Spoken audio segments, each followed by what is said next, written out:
I know I've told the story before, but I want to tell it again. And it's a very amazing story. And I heard it from the person it happened to. There's a woman, I haven't seen her in a long time. Her name was Tova Mordechai. Tova Mordechai had a very, very interesting story. And I want to tell the story as I remember it from her, at least the main points. She was the daughter of a Jewish woman that lived in Egypt. It seems that this woman, for whatever reason, or either her father passed away or whatever it is about. In any case, no. I'm sorry. No, I'm sorry. The story goes like this. She was the daughter of a Jewish woman. This Jewish woman lived in Egypt. They were Egyptians. And she met over there an English soldier, a non-Jew. He was, what do they call the religion over there in England, the English church, the Presbyterians, whatever they are. And he was a devout Presbyterian, an English Jew, Christian. In any case, her mother was a simple Jewish girl, and she fell in love with this soldier, and she married him. And this Tova Mordechai was their child, and her mother changed her religion to be with her father.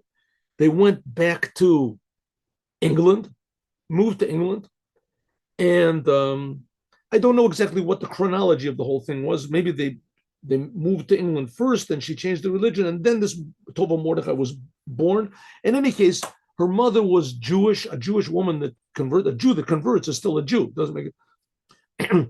So she was, but she didn't know she was Jewish. Her mother, she was brought up in this, Presbyterian, whatever, family. And even more, she was very religious. And they put her into a nunnery. She was put into a nunnery.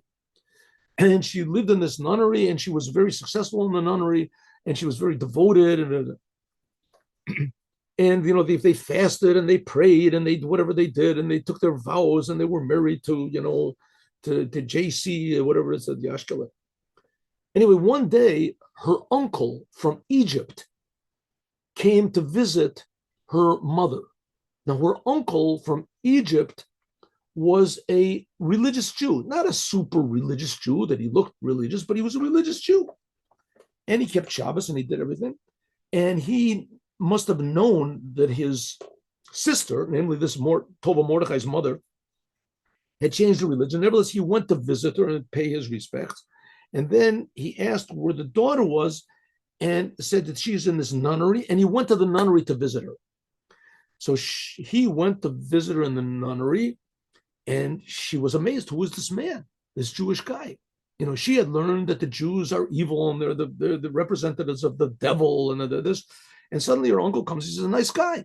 And he's talking to that Jew. Can't figure out where the horns on his head were this. So he talks to her and they have a little conversation. She has no idea what's going on. And he leaves her a mezuzah. He brought a mezuzah for her. And he gave her this mezuzah. And she took the mezuzah and she hid it in her drawer. Now, these nuns, they renounce all connection to the world. All connection to the world.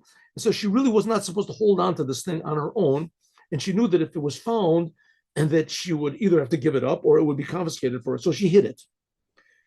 And once in a while, she would remember that it was there and she would touch it in this. So it started arousing inside of her these doubts, maybe all what they told me about the Jewish people is not really right. And even more, her uncle told her that she's really a Jew. So she's a Jew. And so this is like, now I can't shake this thing. I got this terrible curse is part of me. And, I can't get rid of it. And she's done everything possible, but, she changed the religion. She didn't even know. And here's this mezuzah, and something feels good about this whole business. So she said one day she walked in the streets and she decided that she was going to go into a synagogue. And she went into a synagogue. I guess it must have been Shabbat. And when people, she was dressed in her nun's costume, in her nun's whole thing. She came in, everybody didn't know what the heck, what was she doing? So they told her to go up into the women's section. Everybody sort of moved away from her. They didn't know what she's doing over there. Anyway, eventually, it was a long, beautiful story, but eventually she became she called up this person called Shmuel Arkush. She found a leaflet, a flyer or something about it. And so she called this Rabbi Arkush, Shmuel Arkush. I don't know what really happened. I haven't heard from him a long time. I think the last time I met him was maybe in England.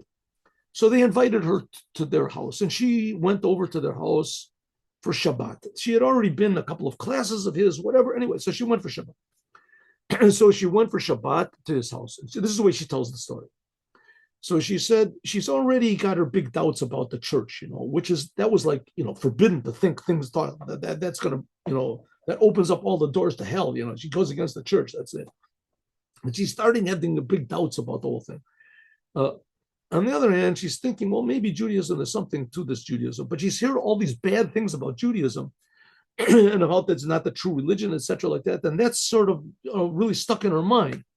But down deep in her soul, she's thinking, maybe all that stuff that they told me is not true. Even it seemed to be really true what they told her in the church. Maybe. So anyway, so she goes to the house, and she's helping out, she's helping clean, she's helping this. And the woman says, okay, the mother of the house, Rabbi Arkush's wife, says it's okay. We have to light candles soon.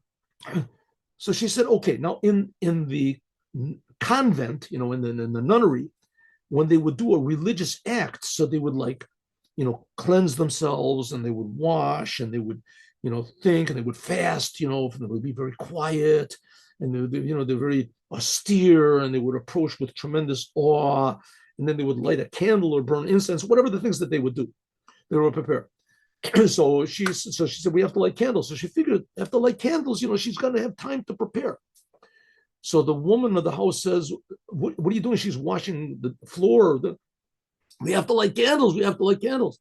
So she said, okay, I'll go wash up. And she said, no, we have 5 minutes. There's only 5 minutes left. We have to wash candles.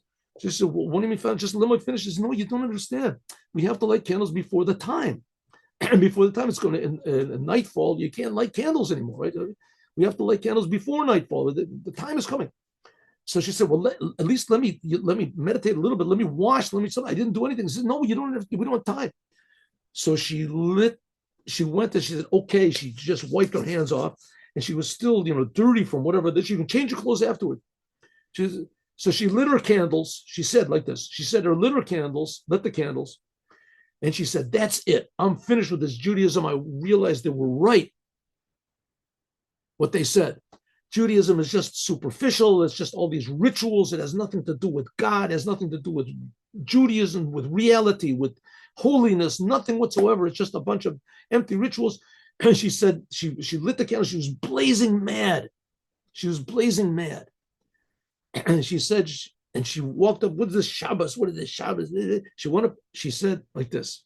It's very, I heard this when I heard it. She said that she went up to her room, and she opened up the door to her bedroom, blazing mad. And all of a sudden she felt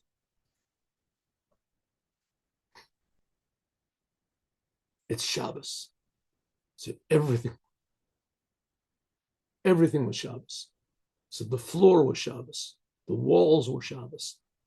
The light bulb was Shabbos. Her dirty clothes were Shabbos.